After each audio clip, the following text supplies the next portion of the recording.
I was going to build up another one of these SC02 flashlights with a MELD RGBW UV setup, and I thought it'd be cool to do a sort of a how it's made video. So I'm going to film the process and then try and do a little bit of editing to speed it up, make it something watchable. Here's what we're starting with: SC02 18650 flashlight with a momentary switch on the side. Parts that are going to go into it are the microcontroller, 8 of these AMC 7135 regulators, and these LEDs. We've got an XPL, red, green, and blue XQEs, and a Lux UV. There's a capacitor decoupling for the micro, and then I'm going to do a one of my metal core LED boards. Let's get started by tearing this apart, see how big the star needs to be.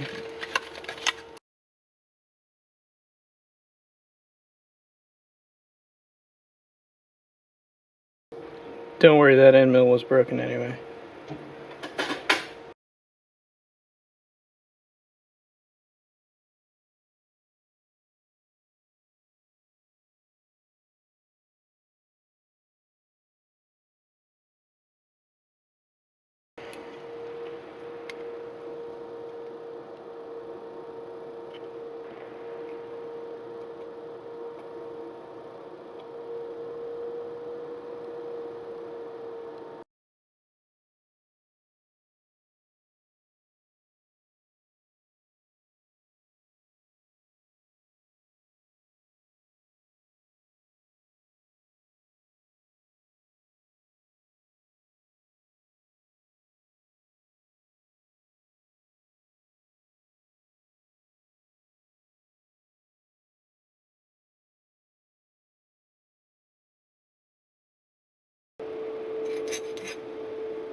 Alright, now that the metal core is cut down, the metal core star can fit in this pill. We're going to thin down the FR4 board that holds the color LEDs down to get just the top layer, so that we can sandwich that to the star, make a sort of a hybrid board for the LEDs.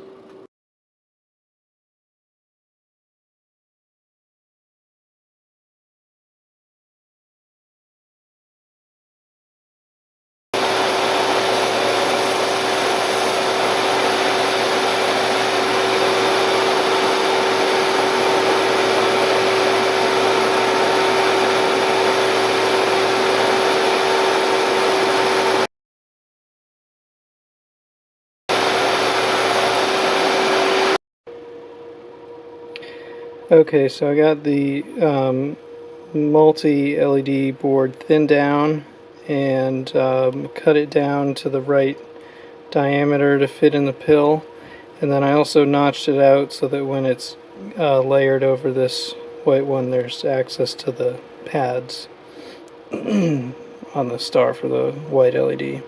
So now I gotta really carefully cut out the pad, the original pad for the XP package on the FR4 board, so that there's just a clear cutout to get through to this one.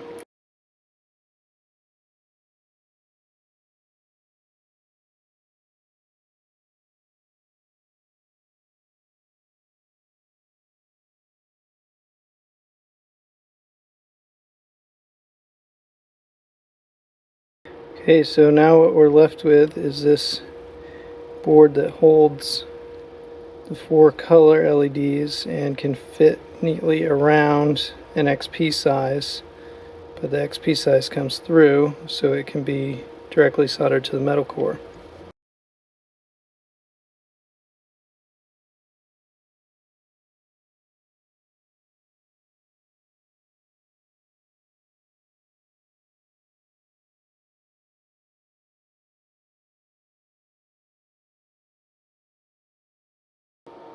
I got a little too much solder around the edges here.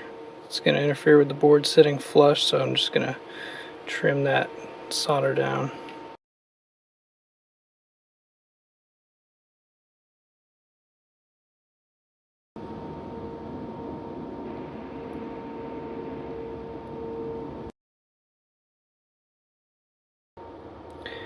Alright, that looks like a good fit.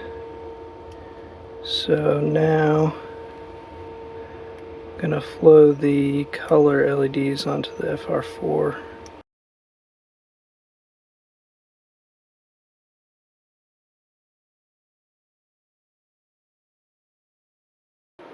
Just a side note, if you have blue and green and you can't tell which is which, you can actually, in certain lighting, you can just tell by looking at the tint. I can tell that this one is green, and then you can also look at it under UV.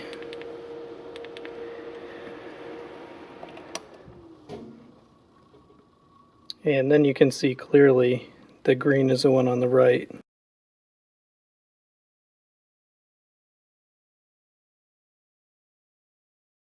So I'm going to use the heat gun to flow these.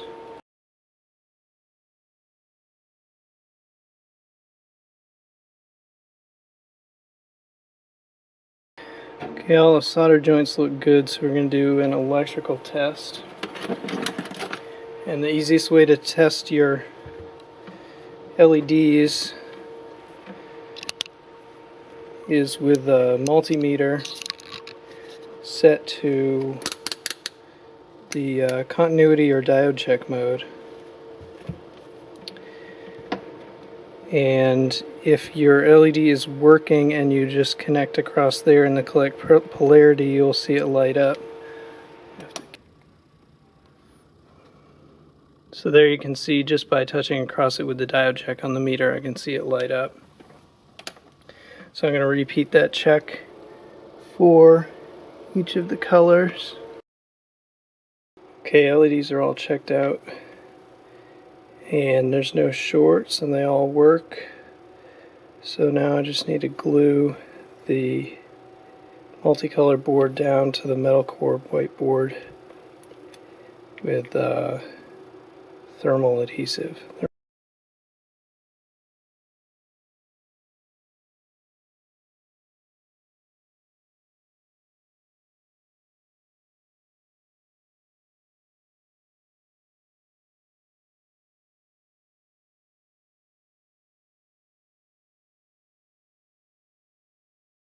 I'll put that aside to dry and start working on this board. So we're going to be reusing this board so that we have the battery contact and the switch, but all the other electronics on there need to go. Oh, and I think I'll also keep that tantalum capacitor. There's actually some useful parts on this if you want to salvage them. This is an AMC 7136, which is like the 7135, except it uses an external transistor and current sense resistor, so you can configure the current instead of just a fixed current of 350 like the 7135. So this this circuit is the 7136 with the power MOSFET there, the current sense resistor there, so that's LED current regulation. This is the microcontroller that handles the modes, which is unmarked as usual. This is decoupling, both of these capacitors, decoupling for that. There is a pull down resistor on one of the, that's on the gate of the FET. And then this is probably a diode. Yep, this is a diode providing power to the microcontroller from the battery plus side, so that's reverse polarity protection for the microcontroller. Unfortunately, I'm not going to be able to use that for my microcontroller because I want to be able to measure the voltage directly, and mine does that by measuring a voltage on its input rails without external hardware. So we'd have to characterize that diode drop in order to make that work, and I'm just not going to do that.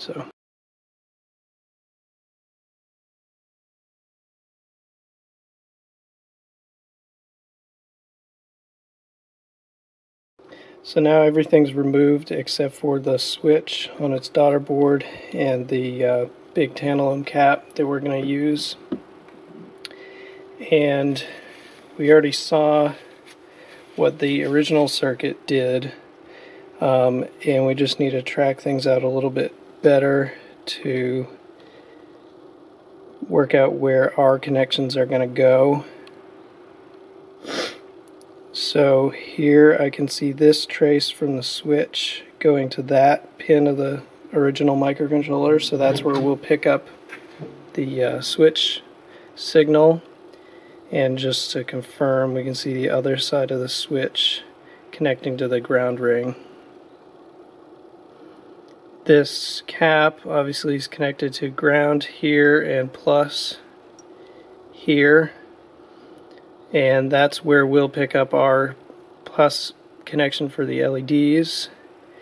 And we might as well, just to make the wire connection easier, use this other positive connection here that originally went to that diode to power our microcontroller.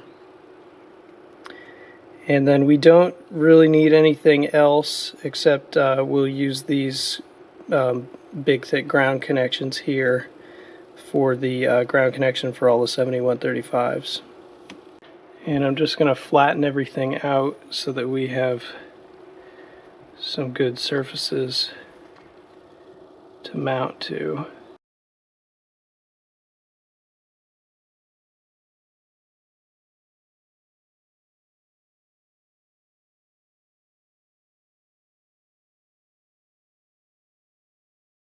And I've just brought out a sheet reminding me of pinouts, and what I've done is drawn it mirrored over here so that we're looking at the underside of the microcontroller, because for a job like this I find it easiest to mount this upside down on the board, and then I have access to all the pins without them touching anything on the existing board.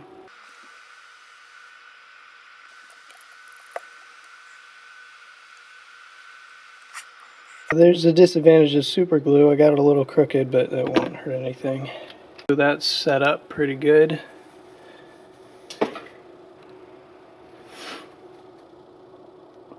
So this is looking good. And I'm going to do another electrical test on it. So there's white. Also want to check that the connections on the shaved down starboard are not shorted to the metal core.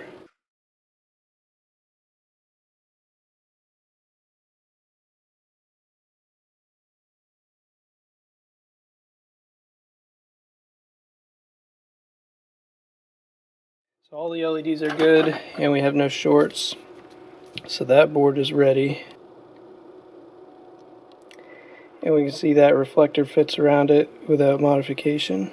Something I like to do on these is to reuse this spacer that holds the reflector at the right height, but it doesn't fit there, so I just need to make some cuts.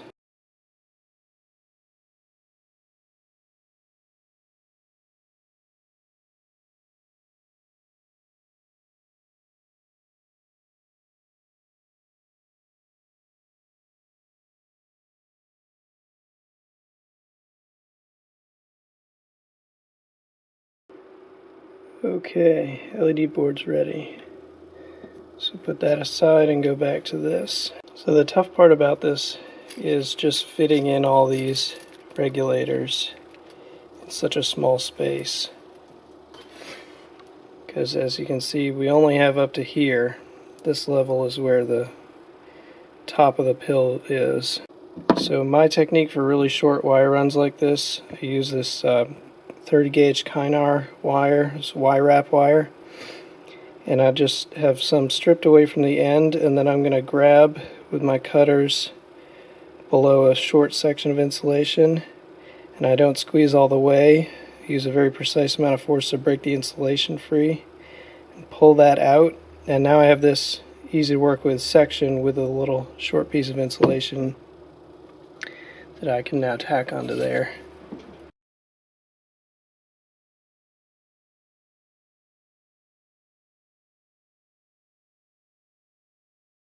And since I want to add this decoupling cap, I can try and fit it in there without taking up some of my vertical height by tacking to that pad that we just went to catch the plus side, and then I will include it when I wire in the ground side for the micro. So I've already got solder on there, so I'm just going to flux the end of this.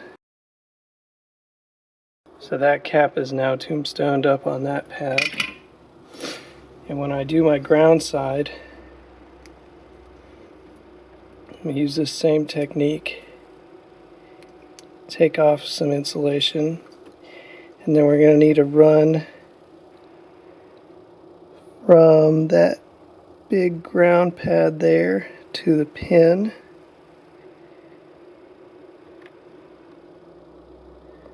So pull off insulation that length, and then we need another one from the pin over to the cap. So pull one off that length.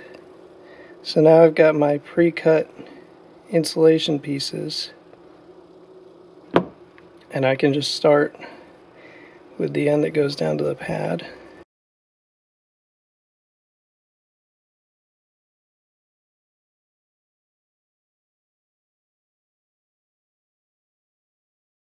So there's my microcontroller power connections made with decoupling.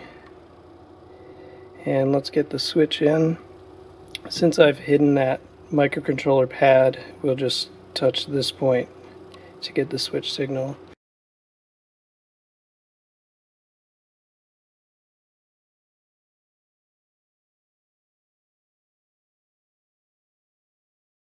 I think I'll do these in pairs, sitting like this. That won't take too much height. And then we'll need 4 pairs to get all 8 in there. And it looks like there's enough horizontal room for that.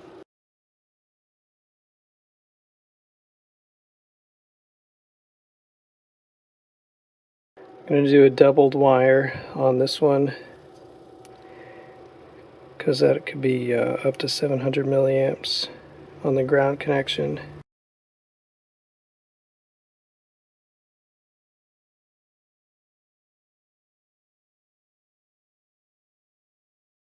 So there's 2 grounds, and then these are going to be for colors. So we will break out both gates and drains independently.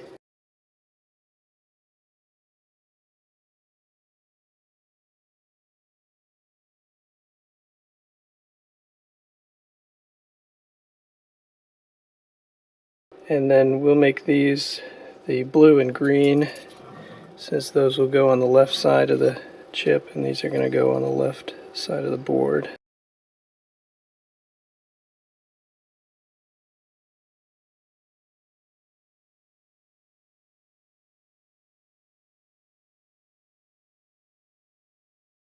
Okay, here's all the connections to these. So now I can cover them up with some heat shrink to make sure they don't short.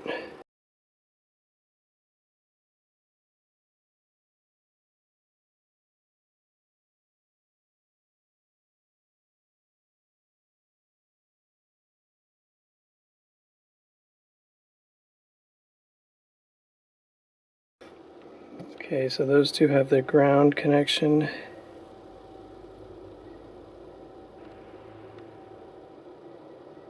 Just get them roughly into position and do the gate connections.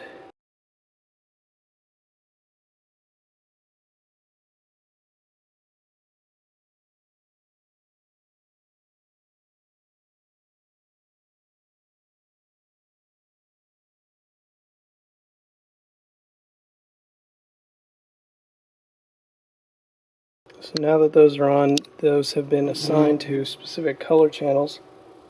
So I'm going to mark the wires so that when we pull them through, we'll know which is which. So the way I mark these with just one color marker is by a number of dots. So I go 1 for red, 2 for green, 3 for blue, and so on, RGB, W, UV. So up to 5 dots. So that one is blue, so it would be 3.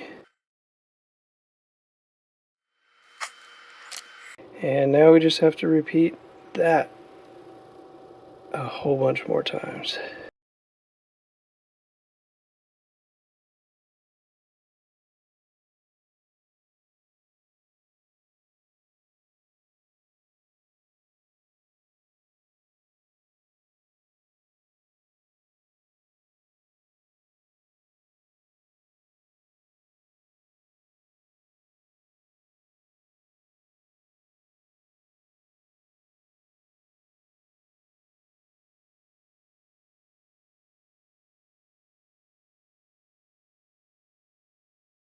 Okay, these are going to try and sit over here. And we're going to need a touch over there to get ground.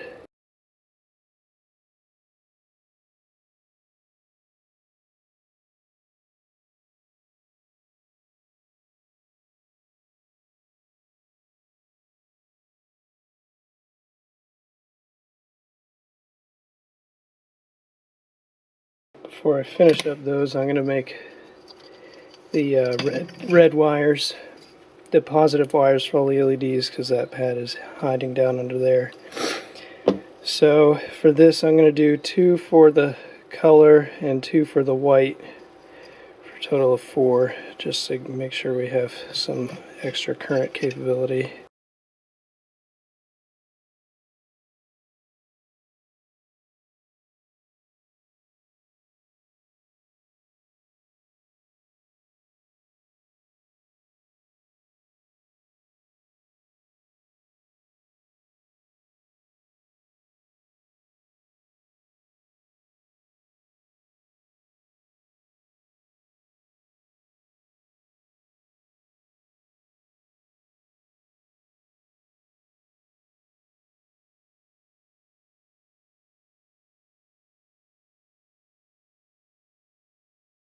There's the 4 color regulators all wired up, and so I have to do these 4 for the white, and we have this space over here, so we should be able to fit them.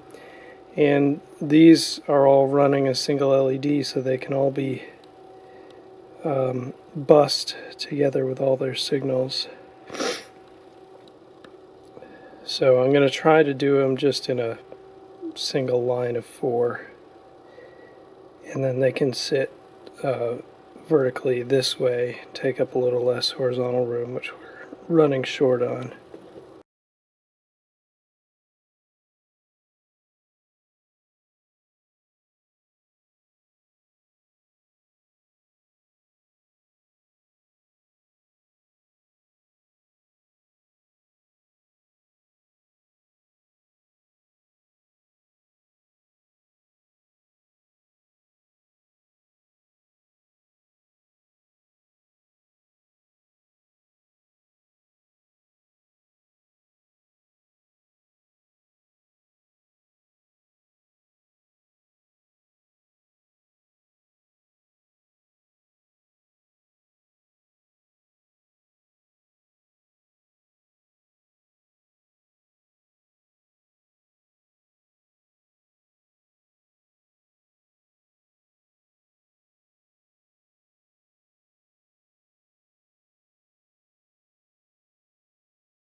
Okay, those are all in, and it looks like we're just barely going to manage to get in the diameter we need to, and just barely under the height. So now we can feed these up, into the pill. And this reminds me, I'm going to need some access holes in the LED board to get the wires up. So something to point out, that gets a little bit hot obviously when doing that, so one thing that I've found is useful when building my workbench, I include this big chunk of just aluminum sheet, and whenever I'm working with something hot I can just push it down on there and that will pull the heat right out of it, and then I can go back to what I was doing.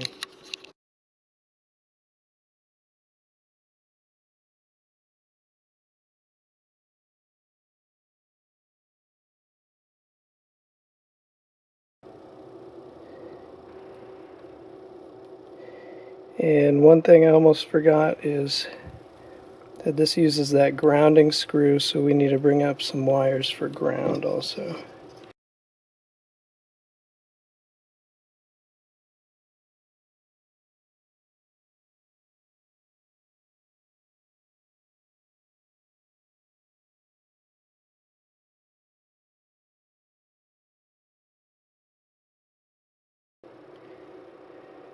Okay, so we fit with no issue. Unfortunately, it would take a whole lot of essentially duplicated effort to do an electrical test at this stage.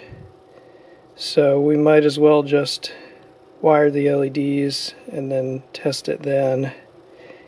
And one thing I'll do before I wire those is push these back down in as far as I can, and that will give as much slack as possible later on if we have to do repairs. When doing this, it's very difficult to get enough heat into it when the starboard is heat sinked to the pill. So I'm gonna just stick a little chunk of something under there, and that will prevent it from heat sinking significantly, and then we'll be pulling that out later obviously. So for this we have to go one at a time, because as I trim the wires the markings will be removed. So for each one I'll just check the marking and then connect it up.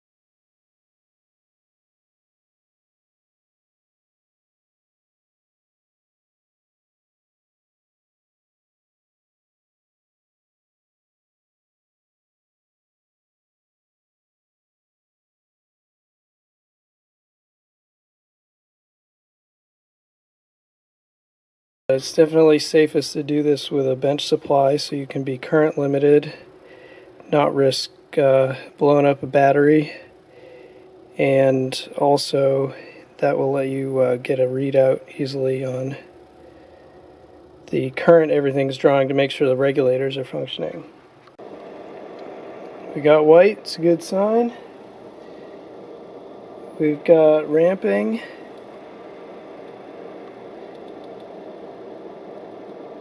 There's UV, current checks out, and I'm seeing green, and current checks out on green. There's red, current's good, and blue, current's good, and maximum current 1.4 amps, that's dead on. So it's all good.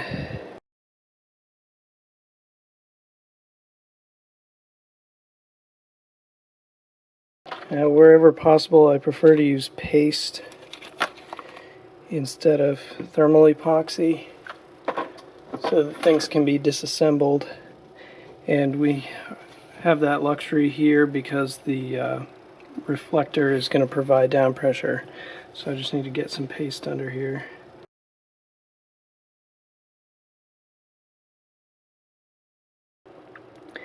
One last thing to worry about is the connections to the white LED are down here on the edge of the metal core board, so they're very close to shorting to the pill here. So I'm going to take a couple little bits of capped on tape.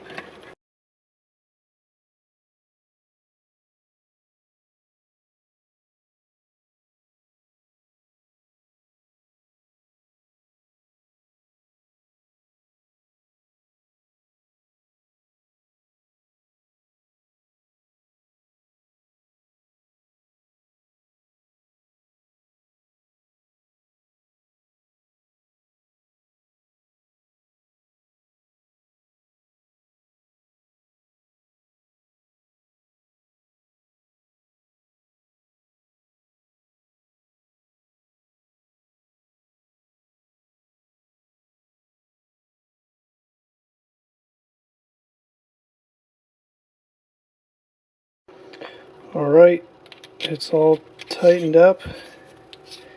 Do the final test with the battery.